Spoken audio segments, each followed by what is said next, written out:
E aí, gente, tudo certo? Aqui é o professor Dudu, de História do Brasil. Começando, é claro, pela nossa sociedade e economia colonial. Portanto, quando a gente fala de período colonial brasileiro, é mais ou menos a época, desde a chegada dos portugueses, e é claro que a gente tem que pensar que vários povos indígenas, povos originários, já viviam por aqui antes da chegada desses portugueses, mas os conflitos, os embates, a formação da nossa sociedade e economia começa a partir de 1500 e vai até a nossa independência em 1822. Portanto, é mais ou menos essa faixa de tempo que nós vamos tratar agora. Começando pelo que a gente chama de período pré-colonial. E, Dudu, por que dentro dessa fase colonial tem um período chamado de pré-colonial? Porque mais ou menos de 1500 até 1530, 1532, foi uma fase que os portugueses não colonizaram de fato o território brasileiro, não montaram uma operação colonial de fato, porque ainda tinham vários interesses ligados, lembra bem, ao comércio das Índias, ao comércio de especiarias, portanto, claro, marcaram o território aqui no Brasil, mas não montaram um sistema. A única parte econômica que a gente pode lembrar dessa fase pré-colonial é a ideia de escambo com os indígenas. É o momento que ainda a relação entre portugueses e indígenas é uma relação relativamente amistosa, a partir dessas trocas naturais, o trabalho indígena, é claro, já pode ser pensado, já pode ser tratado como um trabalho compulsório, porque a carga de trabalho dos indígenas para a retirada dessa madeira aqui, o pau-brasil, aquela madeira com cor de brasa, que inclusive que vai dar nome ao nosso país, é claro que já era um trabalho bastante forçado, mas se apresenta a partir desse escambo com os portugueses. Aí os portugueses, a partir de 1530, 1532, começam a deixar um pouquinho de lado esse comércio de especiarias, a apresentar mais interesse na sociedade brasileira e acontece aquilo que provavelmente tu já ouviu bem, a organização em capitanias hereditárias, aquela divisão territorial. Agora os portugueses, de fato, têm interesse em colonizar, em explorar de verdade o território brasileiro. E é aí que começa a ideia de Portugal de fazer o que eles já faziam em outros territórios, controlados pela coroa portuguesa. Sabe que Portugal, antes de colonizar o Brasil, já colonizava algumas ilhazinhas atlânticas próximas ao território português, e sabe o que eles faziam? Dividiam essas ilhas super pequenas, em capitanias hereditárias e plantavam açúcar. Então, qual que é a ideia deles? Replicar aquilo que já acontecia dentro do Brasil, dentro desse território na América demarcado pelo Tratado de Tordesilhas. E é isso que vai acontecer agora. E é por isso que se apresenta a nossa sociedade açucareira, a gente pode pensar aqui como um primeiro grande ciclo econômico do Brasil. Se apresenta nos primeiros séculos da nossa colonização e é isso que vai dar a grande vertente econômica social da nossa primeira fase de economia de fato. O que a gente pode pensar?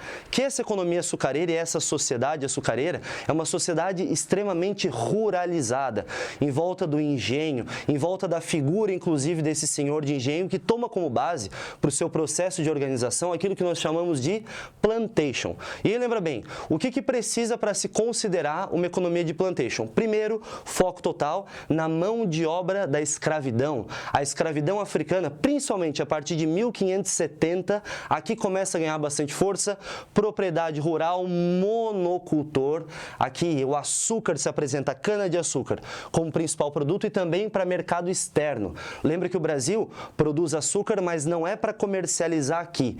Esse açúcar é para ser comercializado na Europa, inclusive em parceria com os holandeses em certo tempo. E aqui, é claro, tudo isso que a gente viu existe em uma região em específico do Brasil. O açúcar vai ser plantado não só na região nordestina, mas o grande foco, o grande mote da sociedade açucareira é sim na região nordestina, principalmente naquilo que nós chamamos de capitania de Pernambuco.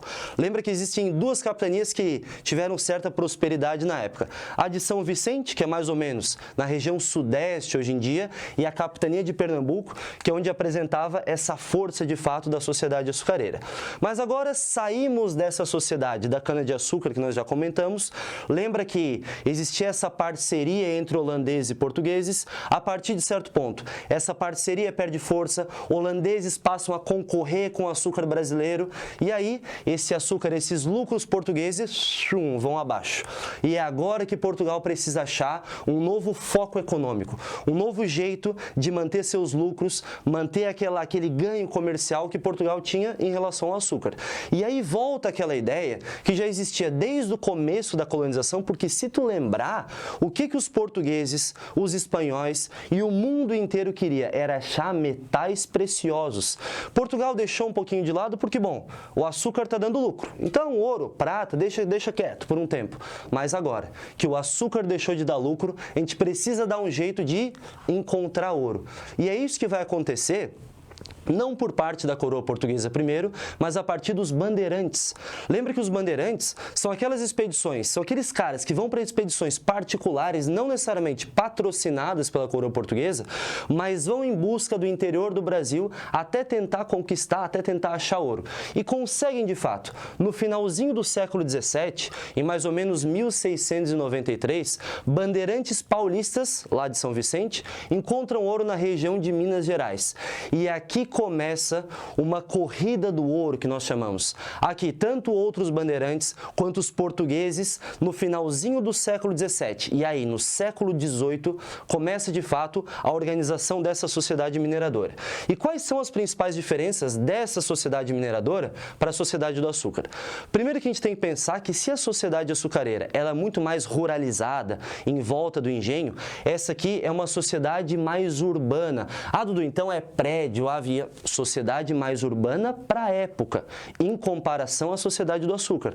Portanto, já existe um mercado interno mais bem desenvolvido, o Brasil vai passar por um processo de interiorização também, vai articular a sua economia com várias regiões, o sul do Brasil, o nordeste brasileiro, o norte, vai se articular com a parte central, com a região de Minas Gerais, e é claro que Portugal precisa ter grandes lucros com essa sociedade mineradora. E para conseguir lucro, a melhor forma que Portugal tem é a cobrança dos impostos, que vai começar a acontecer já em 1702, no início desse processo de mineração, a partir da Intendência das Minas. O que é essa Intendência das Minas? Não esquece, foi uma instituição do governo português aqui no Brasil com dois grandes objetivos. O primeiro, a cobrança de impostos, principalmente a quinta parte de qualquer ouro, portanto 20% do ouro, ia direto para Portugal, a captação, um imposto cobrado por cabeça, lembra, captação de toda a sociedade mineradora e também a divisão de lotes, a divisão das datas que eles chamavam. E é claro que os melhores lotes de terras, os melhores centros mineradores vão para os portugueses. Mas aí tu já sabe que a gente está num país que imposto, legislação não necessariamente é cumprido. E nessa fase, de fato, vários impostos portugueses já tinham sido colocados, mas existia bastante, segundo Portugal, uma sonegação grande de impostos dessas regras todas. E aí, em 1720, um pouco mais tarde, é instituídas as casas de fundição. Para que servem essas casas de fundição? Essas aqui servem para garantir que não vai haver sonegação desses impostos. Por exemplo, lembra do quinto? Agora é para garantir que o quinto vai ser cobrado, transformando o ouro em barras, não permitindo mais, por exemplo, que o ouro circule por Minas Gerais, sem o timbre, sem o selo da coroa portuguesa. Então essa é a forma que Portugal cada vez mais vai ampliando a cobrança de impostos e a pressão sobre a sociedade mineradora. E saiba que isso vão ter consequências que logo a gente vai conversar. E sobre a mão de obra, com certeza, continua sendo a experiência terrível da escravidão, que já começou nessa fase aqui e continua no período minerador, mas agora vai ter uma pequena diferença, uma pequena distinção, porque a escravidão ela se amplia nas suas formas de procedimento. Por exemplo, aqui, como é uma sociedade mais urbanizada, vai aparecer também a escravidão de ganho. O que é mais ou menos isso? Imagina que um minerador possui um mercadinho, uma mercearia e coloca seus escravizados para trabalharem por ali. E aí as consequências que isso vai ter é que as formas de resistência à escravidão mudam também. Aqui aparece a possibilidade de um escravizado de ganho conseguir juntar certos recursos para comprar sua alforria. Então saiba que se a sociedade muda, a escravidão vai se transformando também. Continua existindo, mas a partir de um caráter um pouco diferente. Certo, gente?